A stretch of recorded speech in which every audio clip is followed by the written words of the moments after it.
It's just powerful. The first demonic experience I ever had, I'll get to you here in a second. The first demonic experience, I don't know how we get, see how we get on these topics? Is this okay that we're even here? Yeah. The first demonic experience I ever had, I was barely saved, meaning time-wise, because you're saved. Doesn't mean the skin of my teeth. I'm having fun with you guys. Barely saved chronologically. This is a fun story. It could sound a little arrogant if you hear it wrong. I was pretty impressed by it and pretty flipped out by it, and I'm glad the experience happened because it really ministered to me. This lady called me. They were worshiping Jesus over at her house. They had a little gathering of you ladies that love Jesus, and they can be pretty scary because your eyes are all lit up and you're Jesus. And he likes that, and he tends to come. So they're all in the room, Jesus, and they're crying, oh, we love you. And they're all in a circle. And right in the middle of their little Jesus fest, this lady goes, rolls over in a ball. Right in the middle of their little Jesus circle, man. Oh, we just love you. Who knows if they're loving you? I love you. I love you. And he's going, I love to be loved by you. And he's getting bigger and bigger. Jesus is manifesting. And all of a sudden he's going, So my phone rings. I'm barely saved chronologically. My phone rings. Brrr. Dan. Oh my God, Dan.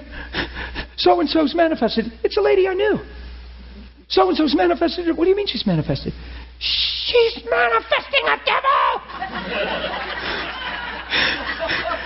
I said, where is she? In a ball on the living room floor going, ah, ah. I said, well, what did you do? Just cast the thing out of her. Well, that's my quick response, right? Because I know in the Bible it says cast out devils. It's the first sign of a believer. Just cast the thing out. She said, we've been trying. She said, 3 of the girls left and went out the back door. They're so freaked out they went home. They went out the back door. She said, we started rebuking this thing and she sits up on the floor. She said, I'm telling you, it ain't her. It ain't her. She said, you know Teresa's pregnant, right? She's big pregnant. I said, yeah. She said, Teresa said, I command you in the authority of Jesus, get out of her. And she said, she sat up and pointed, and this sinister look came on her face, and she pointed right at Teresa and said, you shouldn't have talked to me that way, because now I'm going to kill your baby. Yeah, do you hear all that reaction right there? Now, I'm not making fun of y'all, but do you hear that reaction right there? Devil's going to do what? Ah! Shaba! Shaba! Shaba! Shaba! Do you see what we do? Come on. The devil's going to... What did he say? The devil what? Ah! Help me, Jesus! Prayer change. Hundreds of them. Email, internet, across the world. The devil's going to kill my baby. Isn't that what we do? Ah! We call that faith. But I was believing God.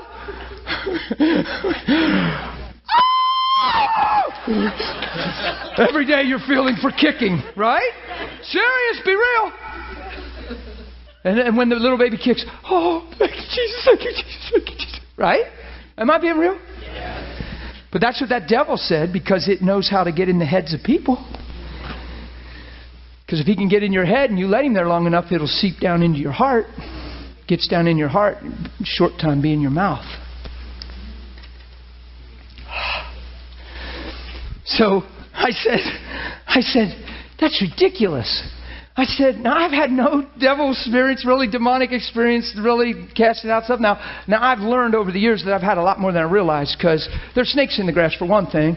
They're freaked out by Jesus. They are so afraid of Jesus, and they're so afraid that one day you'll see who you've become because of Jesus, and that's why they mess with people so much, because they're so afraid that one day you'll see what they already know. And then it's over.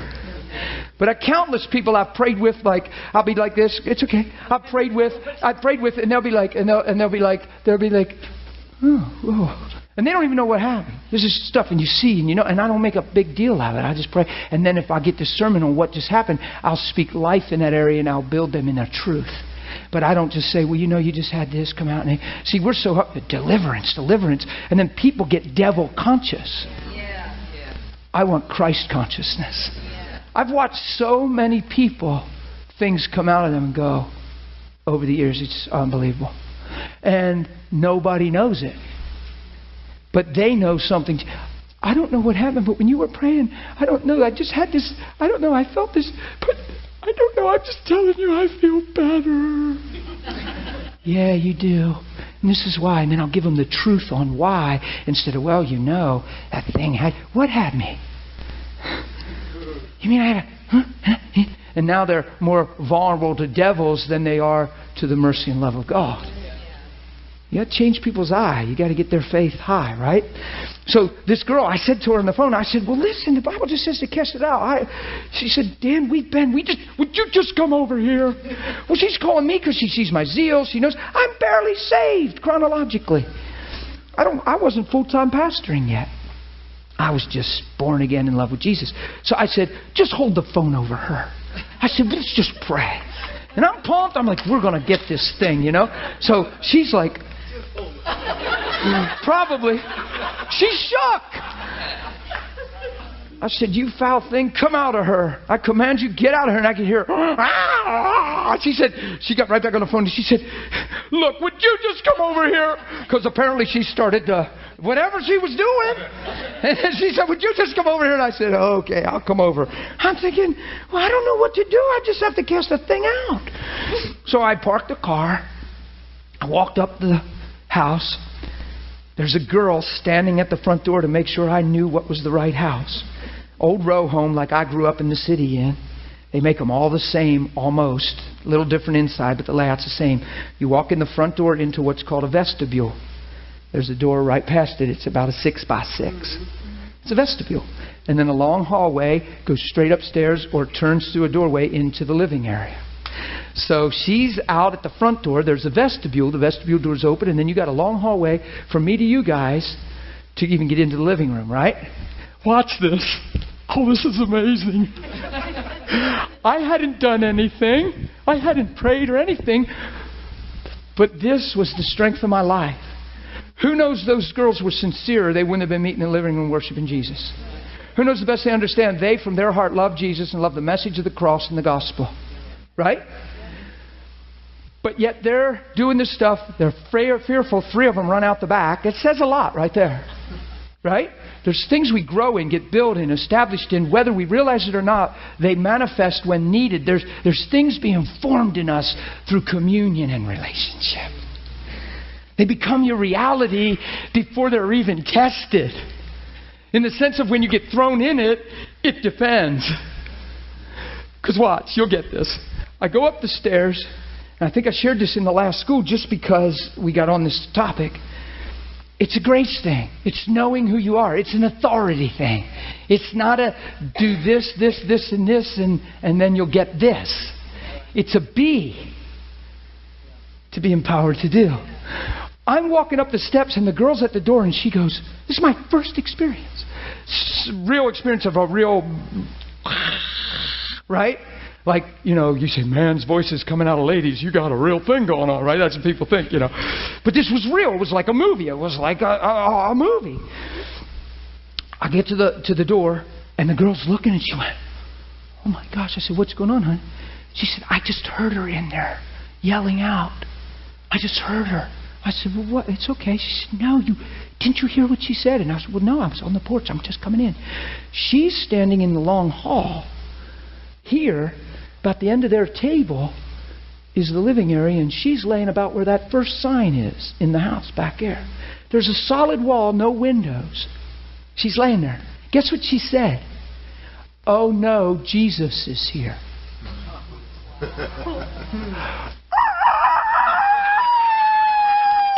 I'm like, yeah! Whoa! Not in pride and arrogance, confidence. Guess what? He is here. He was already there. He's in all those girls. Theologically, we know that. But guess what the devil said? Oh, no. There's something about identity. There's something about knowing Him and His perfect love, clean in heart and conscience. There's something about walking with Him and knowing Him that's happening that you don't even realize. That a man that's training you is getting healed and you didn't even pray for him.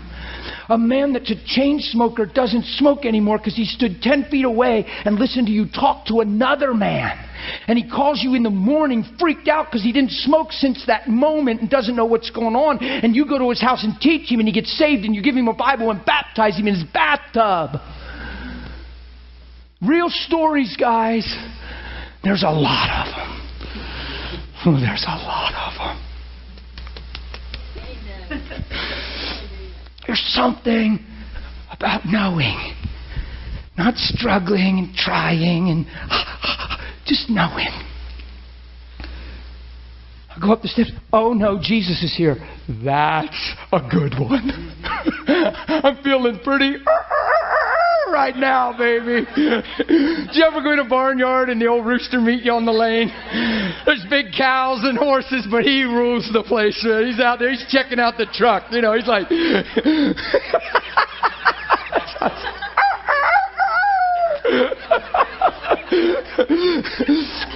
That's just how I felt, man. I was about ready to go in there and just come out here. I walk in, she's laying there, and it's this dear lady. I know her. You know what happened to her? Sexual infidelity, unconfessed for 2 years. Sold out to something she didn't belong to. And it's amazing how that thing, when the rubber met the road and things got really down to where it's at. So there was a stronghold there, wasn't it? Well, brother, but a Christian can't, and da-da-da. She gave herself to something she was no part of and just kept it her own secret, never dealt with it. Maybe was never sorry she did. Maybe felt like she deserved a little. Maybe she was neglected here, so hey, and whatever. But I tell you, it came with a price. And this thing's there the whole time. Some kind of jurisdiction in her life. Some kind of control. Till Jesus gets bigger. And then it's exposed. And now it's there, but it's still there. Isn't that amazing? That's why you give no place to him. He's a snake. He's a rat. You don't belong to him. I'm not talking legalistic right now. I'm talking pure and sincere. You don't give no place to him.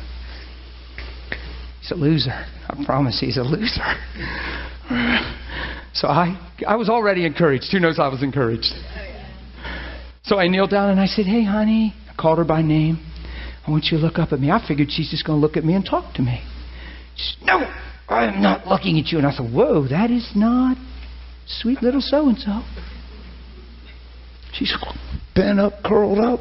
No. I said, honey, that's ridiculous. Look at me. Sit up and talk to me. Why won't you look at me? Because you look just like Jesus. That's what she said. Now I'm like, dude, this is getting crazier. I'm thinking, well, I ought to. He lives in me. I'm completely surrendered to him, and I'm feeling like he loves me pretty good here right now. I probably look a lot like my daddy, and I look a lot like my brother. You can probably tell we're siblings. Christ in you. So now I got a devil going, oh no, Jesus is here, and you look like Jesus. And I'm pretty happy about that. Because I didn't do anything spooky. I didn't do anything right. I didn't even command or confess yet. I've just been affirmed that I'm Christ-like by the devil. So I'm pretty happy right now. So I did what you and I are taught to do. And I still don't have answers for you, and don't anybody even try to figure it out for me. I just live a certain way. I don't need the technicals on this. You imagine the confidence that's in my heart right now. You put yourself in my shoes. Are you confident right now? So you tell that thing to what? Tell it to go, and guess what she did? She sat up with her eyes closed, sat straight up and laughed like a hyena. And this is what came out of her mouth as I'm confessing. I'm praying my best prayer, telling this thing to go. And guess what she's just saying? It's not her. She remembered none of this whole incident. She had no recollection. She's sitting there laughing like a hyena going,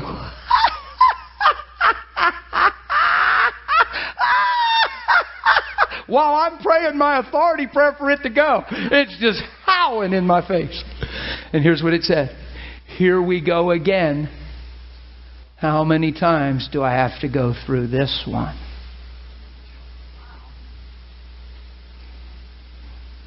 I'll start to cut into your old rooster crow, won't it?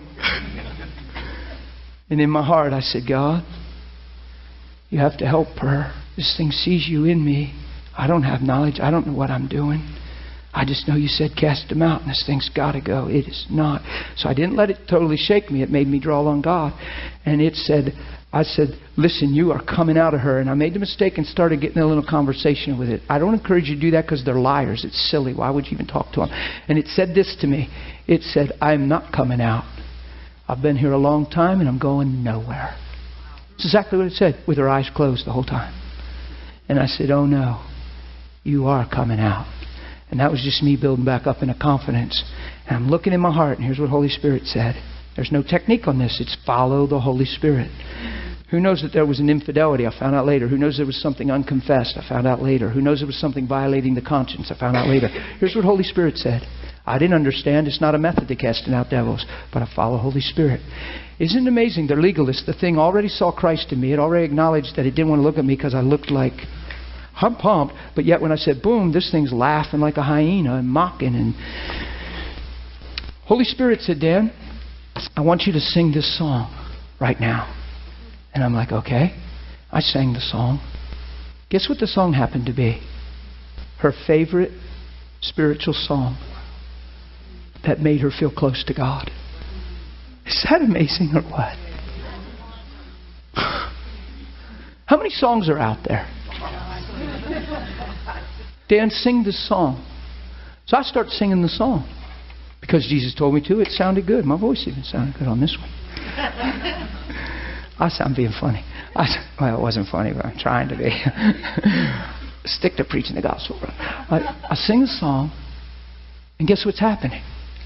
She's like, and there's heart activity. God's ministering to her inner person. God's wooing her home. God's telling her, I love you. Come out of this yoke of 2 years of just alienation and whatever. Orphanage, whatever. He's calling her. And as I'm singing, she's coming out of that place and falling in love again. And right in the middle of singing, she's like this. And it was hilarious in one sense.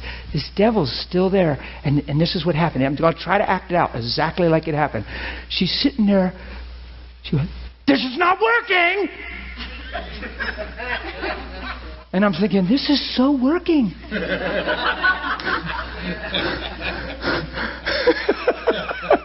Not that it's a method, but here's what was happening. What was God doing? He wasn't just setting her free. He wasn't just casting the devil out of her. He was winning her back. He's winning her back. He's just, I love you. And I'm singing this song. It was Psalms 23. You make me lie down in green pasture. You make me wanting for nothing. You fill my hunger with honey from your sweet, sweet word. And you let me worship before you. Hear how intimate that is? So I bow down before you. You are my shepherd. You are my Jesus. You are my Lord. Guess what song that was? Her favorite song. You might have never even heard of it.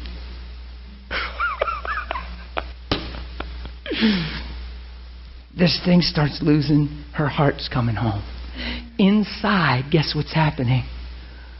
God, I'm so sorry. God. Right? Can't say much, but saying a lot. And all of a sudden that thing, I never told it to leave. It's just going. I could tell. I said, honey, I called her by name. Look at me. She looks right at me. She's crying. What's going on? I said, it's okay. There's a lot happening in your heart. I said, I know what's going on. I know it. Huh? I said, it's okay. Because she realized I knew what was just being made right. I said, when's the last time you prayed in the Spirit? She said, over 2 years. I said, take my hands and pray right now. Just begin to pray in this worship. She said,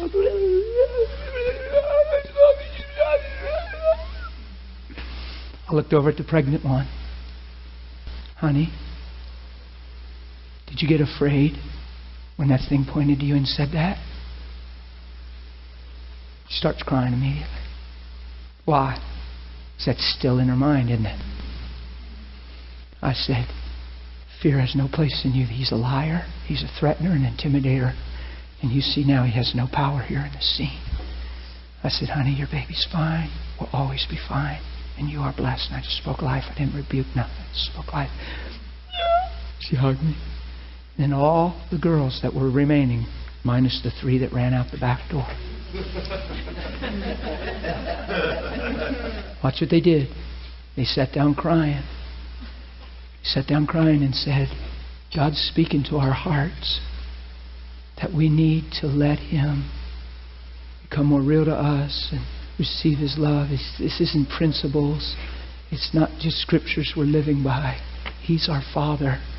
There's something you walked in here with that even though we're praying in tongues and meeting in a little Bible thing, there's something you walked in here with that we haven't built and grown in our life. That's what they said. And they cried and said, we want that. And I said, that's all I know. And that's all I teach.